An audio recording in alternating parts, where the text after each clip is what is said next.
So a lot of my research has kind of focused a lot on the near-death experience because that seems to be a very strong area of consciousness and the possibility of survival post-mortem. Yes. Which is the reason I started this research, and it's just led me in this area. And I spoke with Dr. Jan Holden, who recommended this book to me. Wonderful. Yeah. And she referenced this to me, and I think it's a brilliant book because it is. I mean, when you look at the title, you initially think it's going to be another near-death experience account, whereas in fact it's a kind of a meta-analysis of studies and accounts that have been given. And not in the statistical sense so much, but we select certain types of cases and we ignore the rest of the experience. So you might say that in that sense it is a meta-analysis, but not in the usual statistical sense, of course. So it's more a collection of accounts that meet a certain criteria. That's right. Mm-hmm. And in the English version, I believe there's over 100 of these cases which are systematically classified into certain criteria. So, what criteria were met? Would these need to meet in order for you to have written them down? Well, the main criterion is, of course, that there is at least one third-party person, so one person who is not the near-death experiencer himself or herself, who can confirm the veridical aspects or the paranormal aspects of the account. So the near-death experiencer claims that something paranormal or extraordinary happened that can't be explained normally.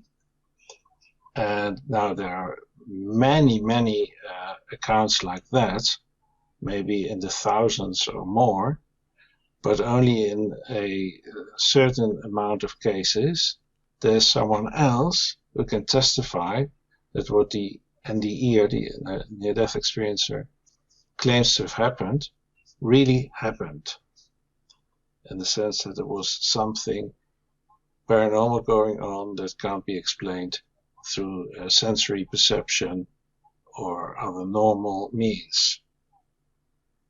And these third the main criterion.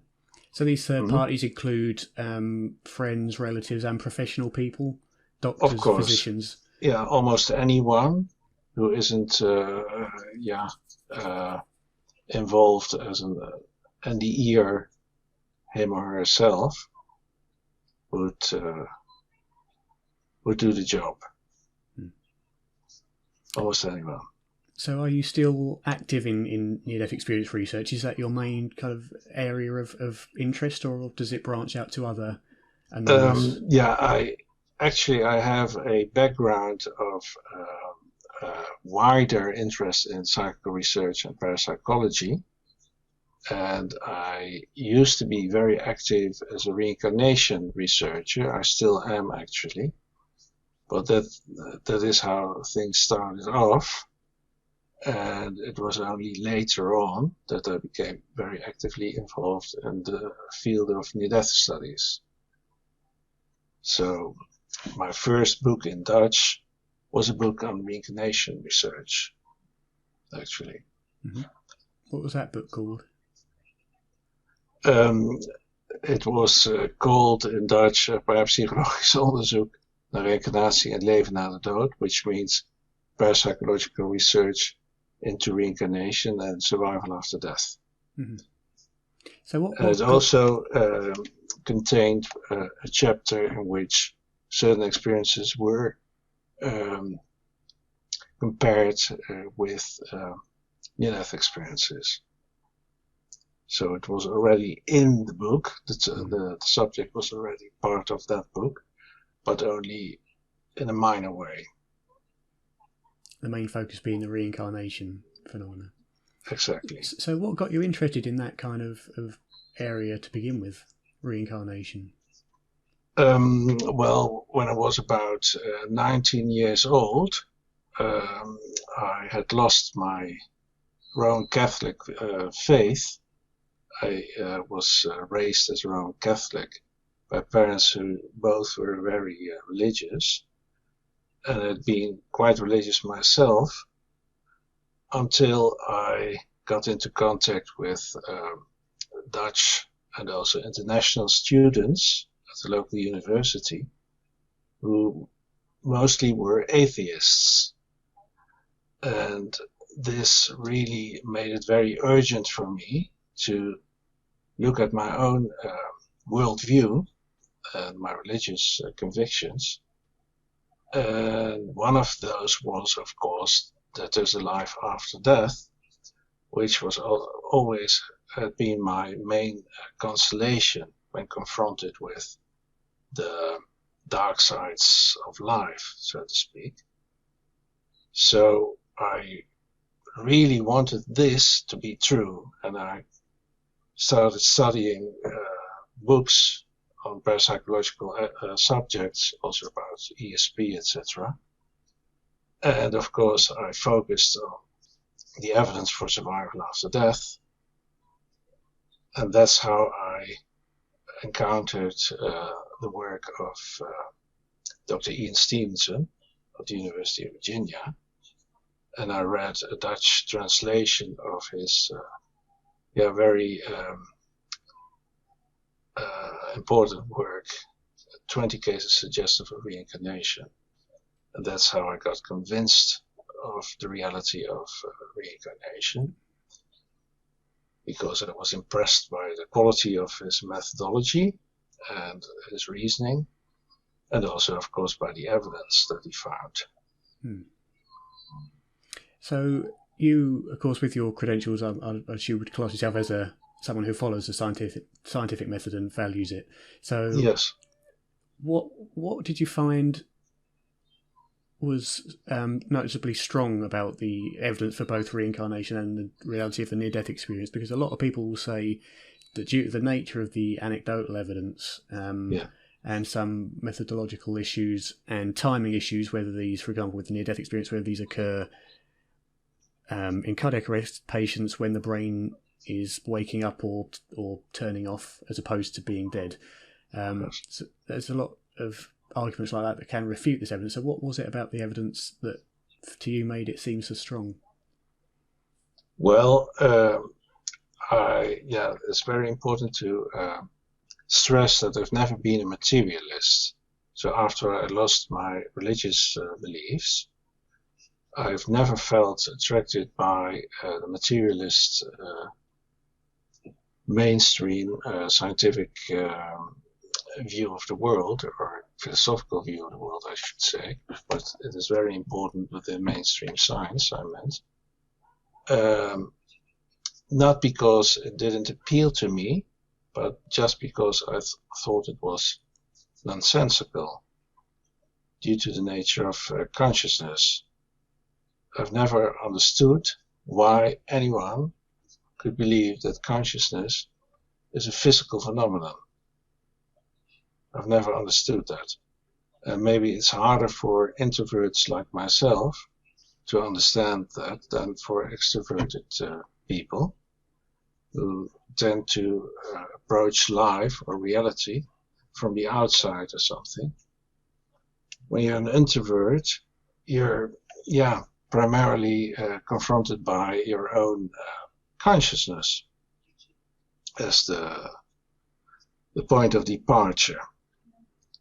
So for me, the views of Descartes, the Cartesian dualistic views, always seemed much more plausible than physicalism or materialism.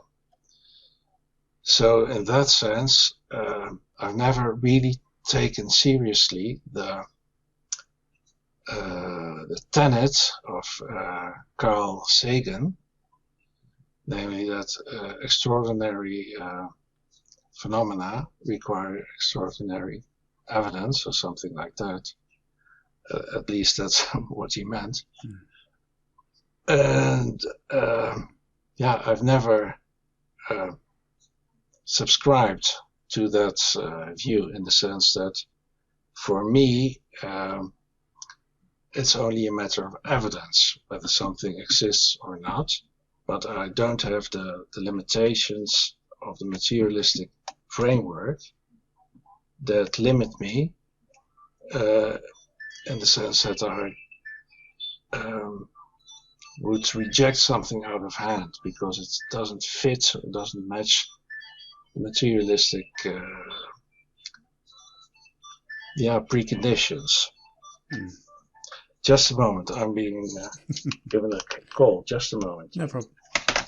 So, returning to my main point, for skeptics who usually have a materialistic or physicalist worldview, it is almost self-evident that things like the paranormal or evidence for survival after death needs to be much stronger than evidence for everyday phenomena.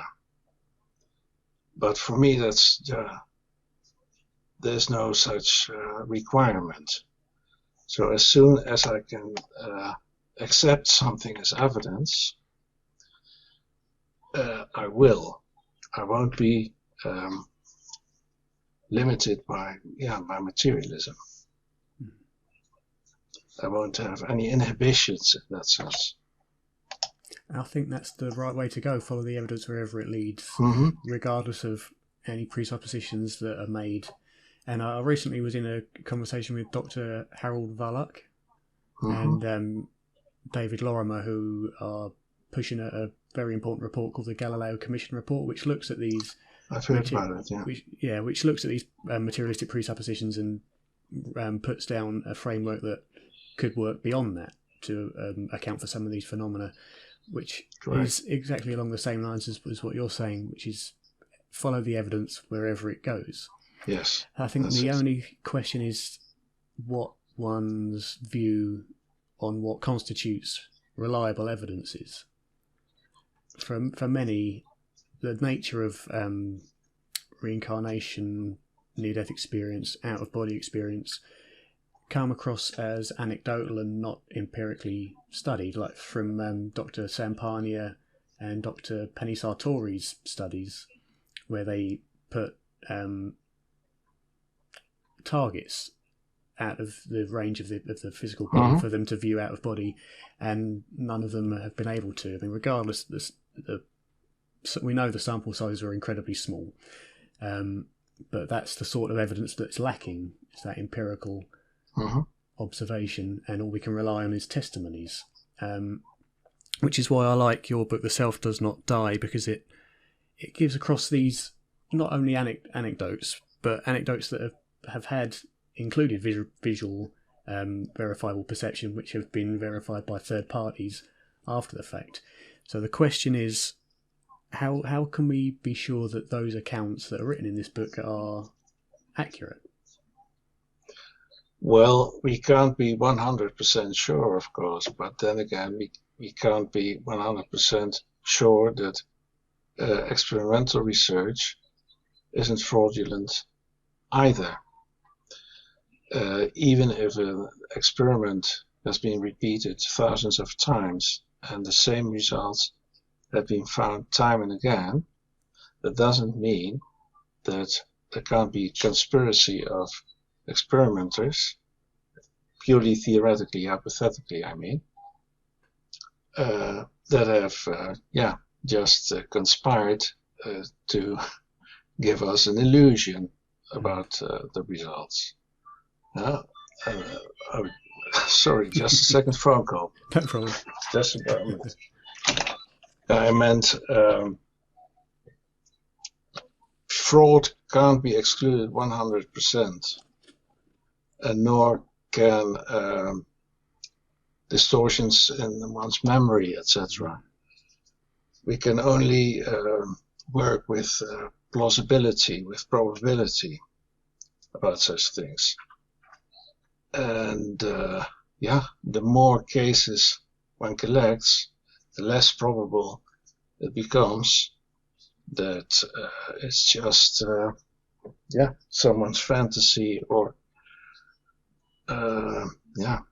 memory errors.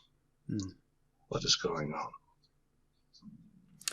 Yes, I mean, I need to look through Dr. Ian Stevenson and Dr. Jim Tucker's work a bit more thoroughly on reincarnation, because I've been so focused mainly on the near-death experiences and trying to ignore the online skeptic community, who like to shut you down at any opportunity they get. Yes, I know. Yeah. So I need to look more into Ian Stevenson and Jim Tucker's work. So I think that's a very interesting field. It is. Yeah. Some very well-known cases, such as the little boy who remembered being a fighter pilot, which could be corroborated. James Leininger, yeah. That's the one, yeah. Things like that. Fascinating, I think, because, as I say, I kind of got into this field for a very similar reason to you. Not from a religious point of view, but when I was 12, I began suffering from anxiety and depression. And I was always I was brought up with no religion as an atheist, and I was always under the assumption that when you die, that's it, you die. Anyone that believes otherwise are believing in fairy tales. Yeah. But the anxiety and the depression started me questioning that, because the thought of never existing again for eternity was a terrifying thought. I thought, well, I wonder if there is more to it. I need to really look into this. And to me, the question of death, the only one guaranteed experience we're all going to have, it's very important to understand it, in my mind, which is why I started looking into it. And it started off with casually looking at near-death experiences and different religions and out-of-body experiences, astral projection, all that sort of thing fascinated me. At that point, it was very kind of a flight of fancy, these things you hear about, but no one with half a mind would believe it. But then when you start looking at it and you see the data that exists, you start to question, is there some validity to it? And then, of course, you get publications like this, which outline hundreds, or over 100, that include verified perception. Not hundreds yet, but yeah. That's when you have to start looking, because verified perception is entering the realm of severe credibility in this kind of field. Yeah, I would say so, yes. Yeah, the timing issue with the near-death experience. What would your opinion be on that kind of thing? Do we know, for example, at periods when we can measure the brain, say in cardiac arrest, the argument that there's no evidence to suggest that these experiences are taking place as the brain is offline, but instead while the brain is either rebooting or initially shutting down? Well, there are a few cases in which the resuscitation process had not even begun yet. After cardiac arrest, I mean. So when someone is seeing something which happened at a precise moment, namely between the moments he or she got a cardiac arrest and the moment that the resuscitation was started, they can be quite sure. I'm not a medical expert, of course, I'm a layman, but you can be quite sure, I suppose, that this was not accompanied by the necessary cortical brain activity. Meaning that if someone perceives an event that happened at that particular time, that should count, in my view, as evidence for consciousness during cardiac arrest, not after or before, but during cardiac arrest itself. Have you ever had the chance to speak to neurologists, neuroscientists who would perhaps be better equipped to say whether during that period, if given the fact that it did occur during this period, that there should be no experience? Or Yes, I have been, for example, in touch with Dr. Sampania, the very same Sampania you were talking about. And one of the cases in our book is that of Tom Aufderheide, or Aufderheide, I don't know how to pronounce it in English, because his name is German. And yeah, he was working as an intern, if I'm not mistaken, when somebody was brought in who had had a cardiac arrest, and he was given the task of overseeing the whole process of resuscitation. And he felt overwhelmed by that task because he was very inexperienced. And now the patient, after having been resuscitated and after having regained consciousness, he met this Dr. Overheide one day, and he told him, among other things, about his agitation when the patient was brought in and he was still suffering from a cardiac arrest, supposing that there was no brain activity at the time. And he claimed that he had telepathically read this doctor's mind and the feelings and thoughts he had about being overwhelmed by this task as an inexperienced medical assistant, or whatever its precise qualification was. And that is something that happened at that moment before the resuscitation began. So that is a good example, I would say. Do you know roughly how long after the heart stopped functioning that experience took place? I would have to look that up, but it was minutes after that, so not seconds. More than long enough to warrant brain shutdown, and of course, many would say that, well, we know that during cardiac arrest, the outer lobes of the brain cease registering activity, but we can't measure below, deep within the brain, the minute activity that takes place, which could account for this. Have you seen the experiment with the? I'm not 100% familiar with it, with the rats who experienced brain surges at the time of death. Let me first say that I don't agree with those experiments ethically. No, neither do I. So, but all this is in our book, in fact, in the discussion chapter 10, if I'm not mistaken. And the main thing that we want to stress is that people having NDEs describe them as being very lucid in consciousness, and they describe their consciousness as consisting of complex human thought, human emotions, human feelings, etc. They don't talk about consciousness at a very low, almost vegetative state, which one would expect if it were based on subcortical activity in the brain. So it is generally assumed within neurology that for human consciousness, and especially very active lucid consciousness, one would need sufficient cortical processing. So if the cortical processing shuts down, we shouldn't expect the kind of consciousness that is being reported. And especially of a heightened level. Exactly. Even complex perceptions shouldn't be expected at that phase. So that is a very strong argument, I would say, that subcortical activity can't explain the kind of consciousness that is being reported in NDEs during cardiac arrest, I mean.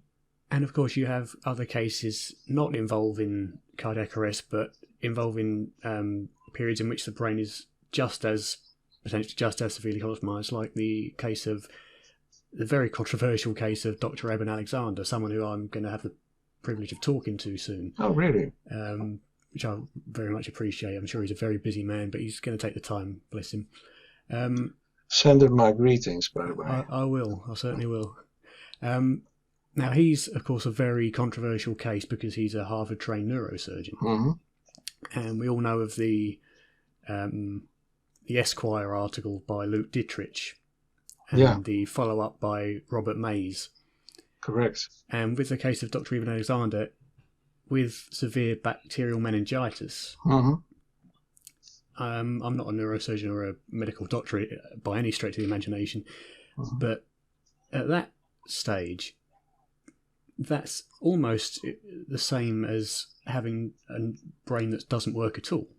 I agree. And so if we assume that the case is accurate with its description and isn't a case of fraud or whatever, which I think is incredibly unlikely, then that is also a very strong case, especially from someone who you'd have thought would know very much how the brain works and how it is theorized to produce consciousness. Well, I do agree, and the case actually is in our book in chapter 11, talking about skeptics and their response to the evidence. And it was written by Rudolf Smith, one of the co-authors. And he concludes that the case as such really is strong and withstands all the criticisms from the skeptic community, I mean. The only problem, and that's the reason why we haven't included it as one of the cases within the collection, is that there is no clear third party who could confirm his veridical perceptions. And then I'm talking about the perception of his deceased, hitherto unknown sister. So if there had been a very good witness for that, then we would have included it in the other chapters as well. But I do agree that, in general, from common sense, if you approach it with common sense, then it should be seen as a strong case. And of course, as with any case, we must take every possibility into account before coming to any conclusion. Yeah, that's a general rule, of course. Yeah. One of the sceptical individuals who is formidable in this field that you've mentioned in the book is Gerald Verley, primarily against the Pam Reynolds case and the dentures case. Yes, I know. Do you feel that any suggestions brought about by Gerald Verley and others provide any kind of possible explanation to any case? Well, they might provide an explanation for, so to speak, cases which are not real near-death experiences. Say hallucinatory experiences which remind one of near-death experiences, but really aren't NDEs. But not for the core of the evidence, meaning what we have presented in our book. That can't be an explanation for those. And to be sure, the original Dutch version is called in English what a dying brain can't do. So we're concentrating on all those phenomena, all those elements or components of the experience that can't be explained in any materialistic way, neither through psychology nor through neurology or a combination of both, and which require another kind of explanation, another kind of hypothesis. And I suppose the problem is as soon as you try to incorporate some supernatural metaphysical explanation, it's met with huge revulsion by the majority community. But in my view, something that we'd describe as supernatural is simply natural that hasn't yet been discovered. So I don't Yeah, see how I agree. adding to the paradigm takes anything away from it. No, but the problem still is that they are starting from the materialistic paradigm, and it simply doesn't fit in. So, in their view, it would mean doing away with science, doing away with everything we have collected so far, even doing away with reason for some of them. So that explains their huge resistance and even ridicule. It is very unfortunate because, yeah, it is very interesting, but it is also very important to take these phenomena seriously. Not only for science, but also for our view of ourselves and our worldview in general. So it really is a pity. It is, and it's a shame when you look at some of the reactions from people. Again, we use Dr. Eben Alexander and the accusations that were put on him because he released a book, and only because he's a Harvard-trained neurosurgeon, so people had to take it seriously. And the backlash that he received was phenomenal. And it's the same with many people that have these experiences. Yes. Yeah. What do you think?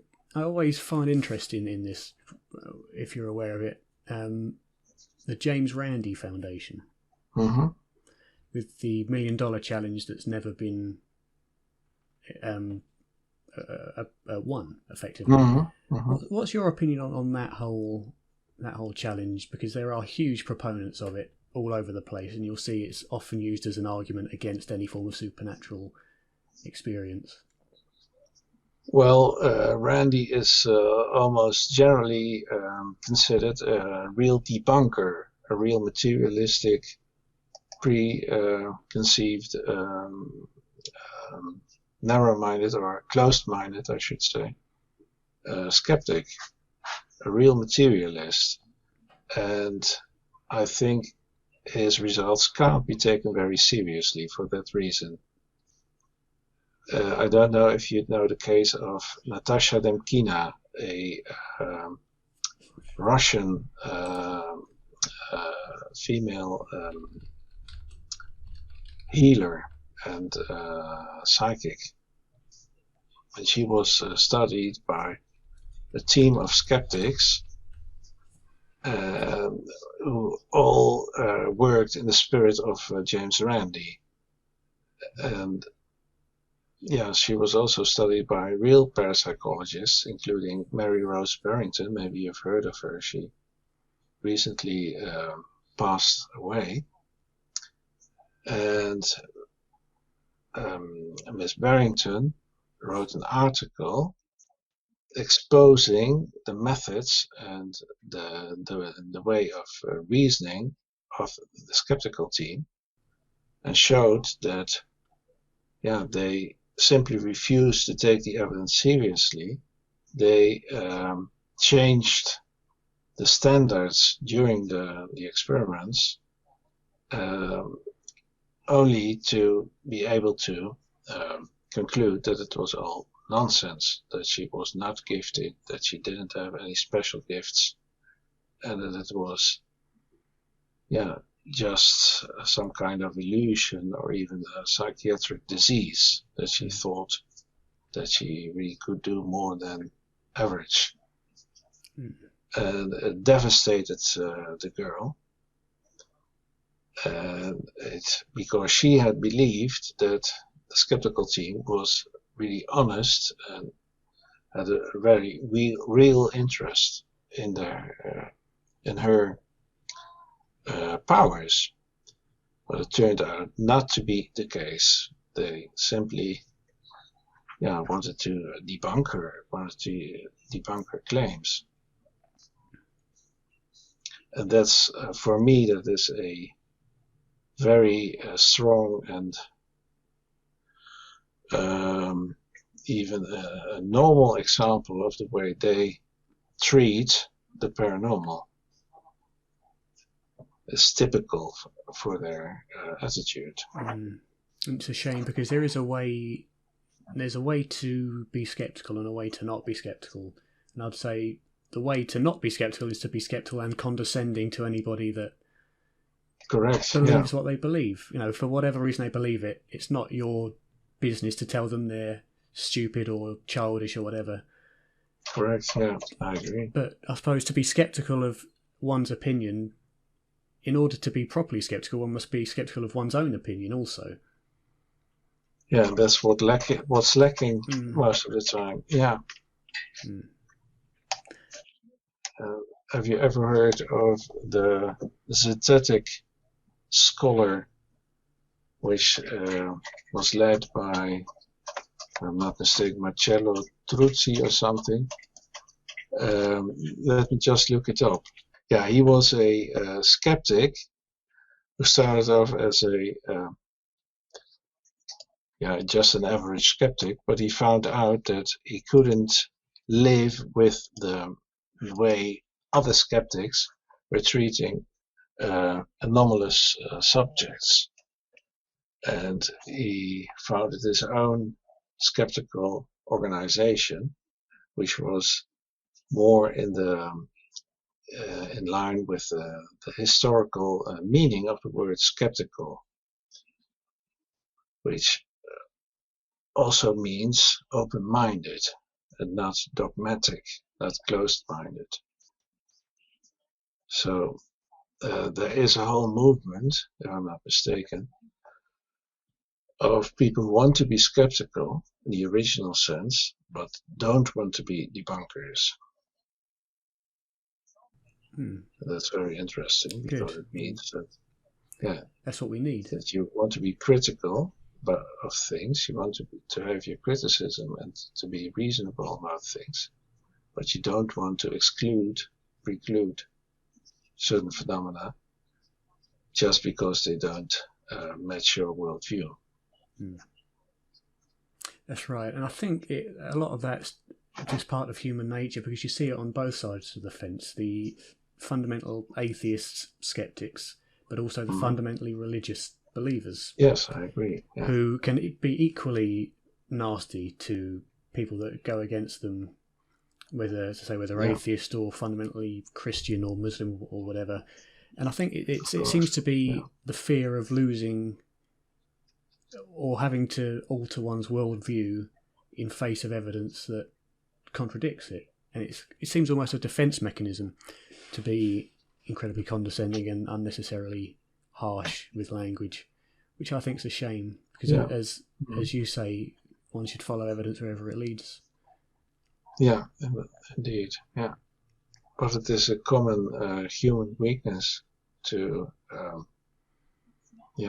be intolerant towards other people's views whenever they don't match yours. And I've been guilty of that myself, so has everybody else. But it's been able to recognise it and try to neutralise that, which isn't easy, certainly, especially when you've grown up in such a culture as ours. Mm-hmm. Yeah, I can imagine, yeah. So, having grown up in, what did you say, was it a Catholic background? Yes. Do you ever wonder if you become subject to anything like confirmation bias with evidence? Because that's something I wonder about myself, whether I'm presented with evidence and I try to look at it open-mindedly, but because I approach it with the fear of dying and the desire for there to be something, I wonder if I'm ever guilty, which I'm sure I am, of not consciously but subconsciously trying to twist evidence in favour. Of course, I try to do that as little as possible and to catch any sign of it, but do you ever find that that may play a role? It is a real risk. I agree that it can play a role, especially if you aren't aware of it. But I'm quite experienced in these fields, And I've seen many cases. I've even talked to many people, to many experience, or people with memories of past lives. So, yeah, I also have met people whom I didn't trust. I mean, that I didn't take their stories at face value. I've even published an article in 1991 about a fantasy case of reincarnation memories of a Dutch engineer who believed that he had been on the Titanic in his previous life, that he had died as an infant. You might want to look that up. It's in the Journal of the Society of Psychical Research, 1991. And yeah, I had started my investigation, starting from the conviction that reincarnation is real, of course. That's the general working hypothesis. And I must say that at first I did believe his story. I did believe that he was telling the truth and that he had good reasons to interpret his experience the way he did. But only later on I found out that there were strange inaccuracies within his account, and I even could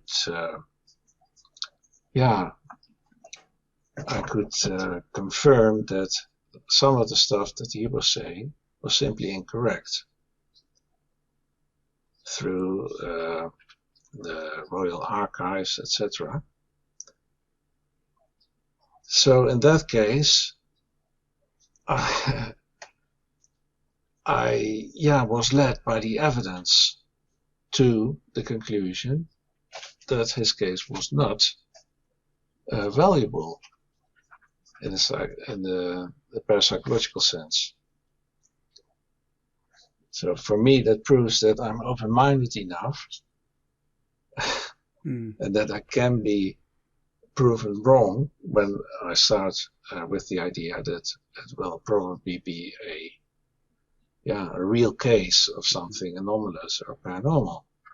And it seems to be a missed point to people that are more against this kind of idea and this kind of research, that researchers don't just take stories, put them together and present them as evidence, that each case is checked. It's the same with the near-death experience, the veridical out-of-body experience, the reincarnation memories, mediumship. Each case is very closely, I'm assuming. But that's the idea, at least, yeah. Because how else would you find the cases that are, and it's not like we're trying to build a huge volume of cases regardless of whether they're true or not, we don't care. We're only presenting very thoroughly checked cases. We, not meaning not me, but the field in general. Yeah, that's correct. Let's leave that to the journalists. They can publish any case they like, whether it has been checked or not. But that is not the task of the serious psychical researcher. So that's a real difference between the two professions, or the two projects, the two objectives. The journalist doesn't want to find, in most cases, of course there are scientifically minded journalists, I'm not talking about those, but an average journalist for a tabloid or something just want a real impressive story. Exactly. Whether it's true or not. If it sells papers. Yeah, that is the main goal. And that's why I often take extra care when looking at cases from people that have written books, because I'm sure that they'd be inclined to, in many cases, in order to sell the book, they'd have to maybe not add parts, but exaggerate for effect.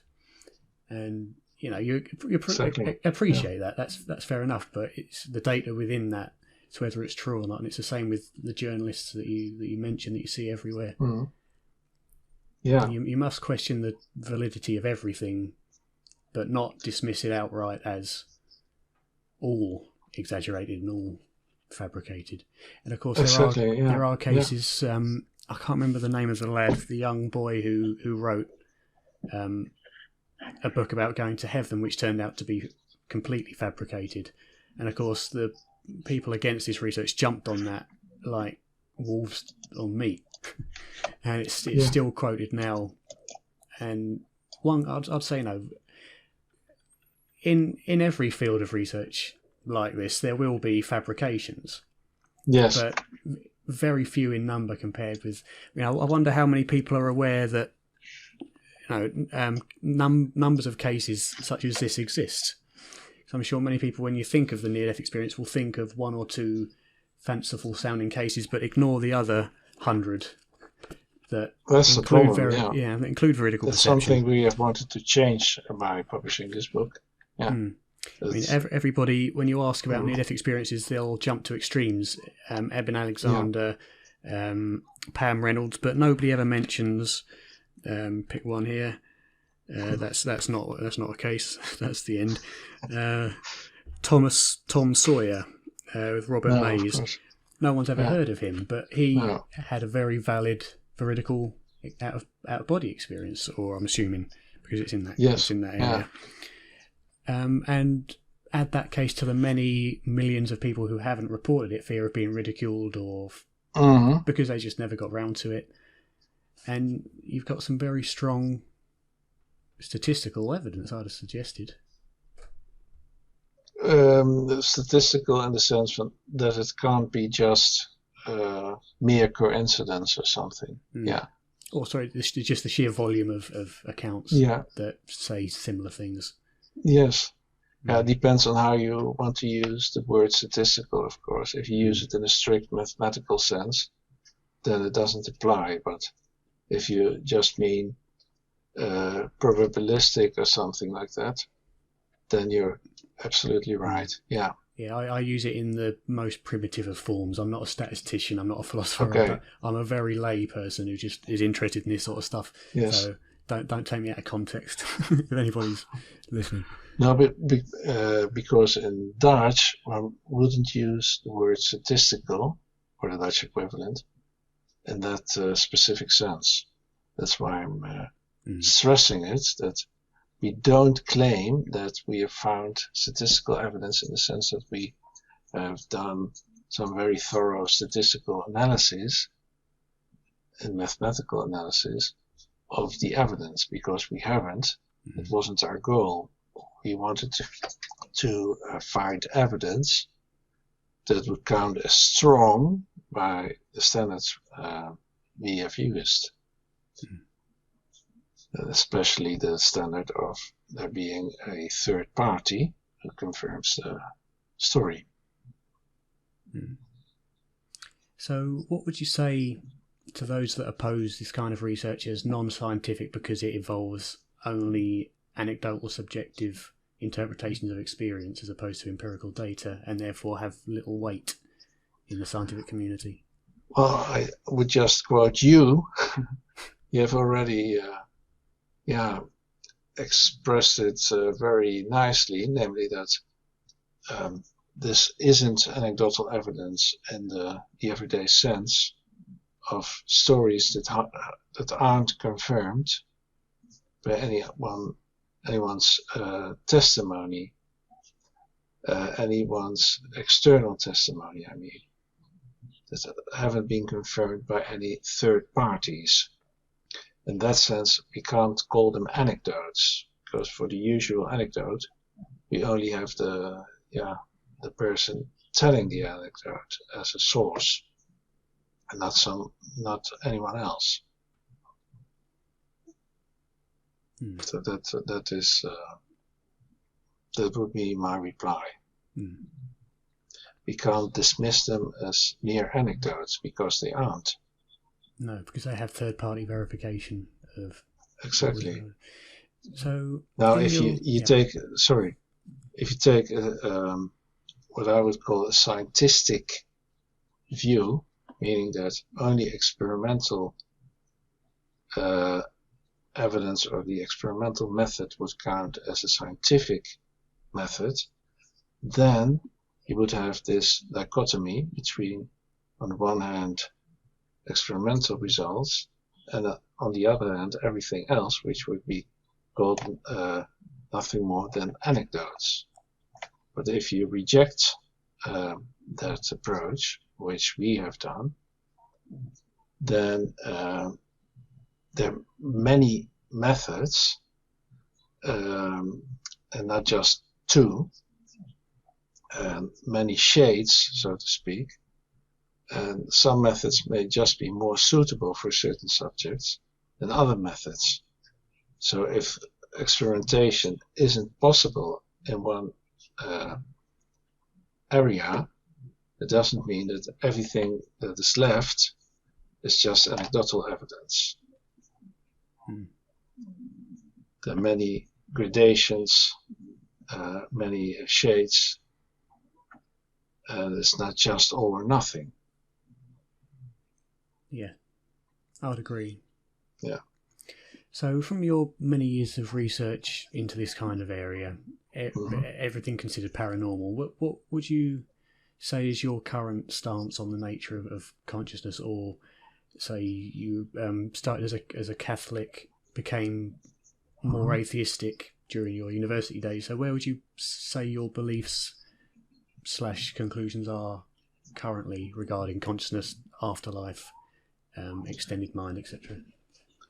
Well, I would say it is a combination of, on the one hand,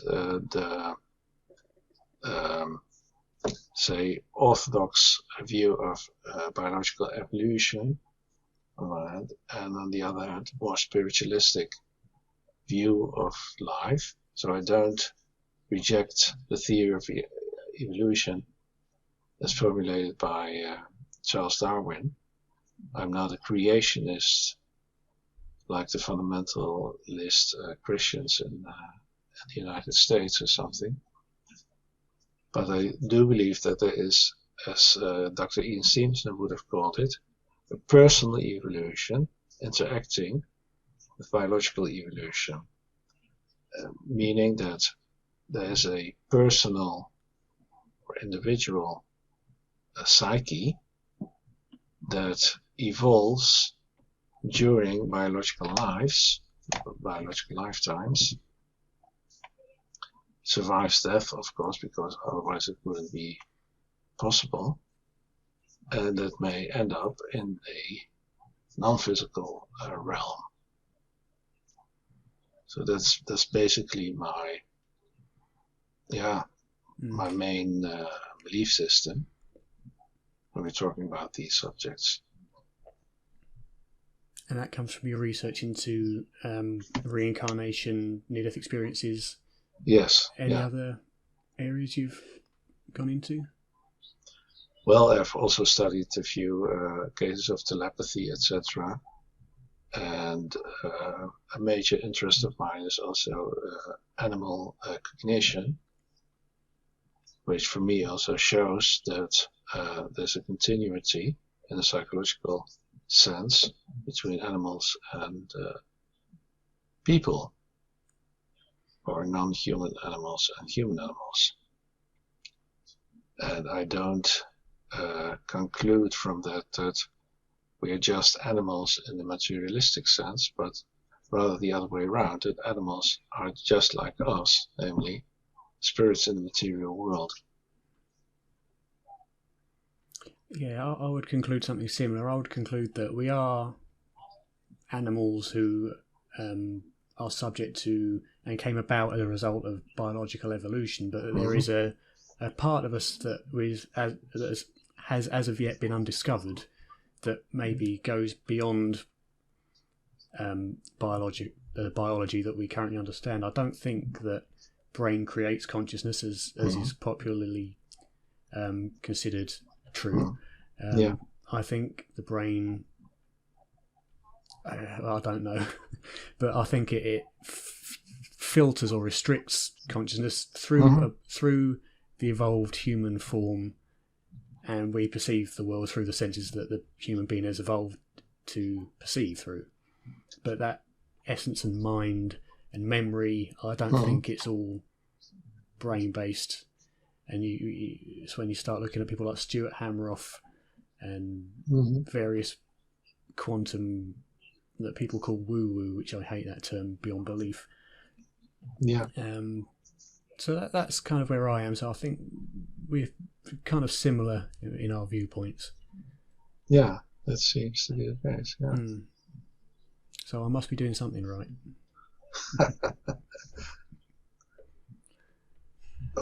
May I ask what your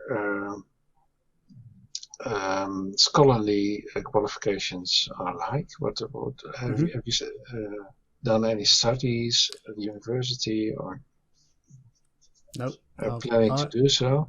Nope. I'm by profession. By profession, I'm still a student. I'm training to be a cognitive behavioural therapist. Okay.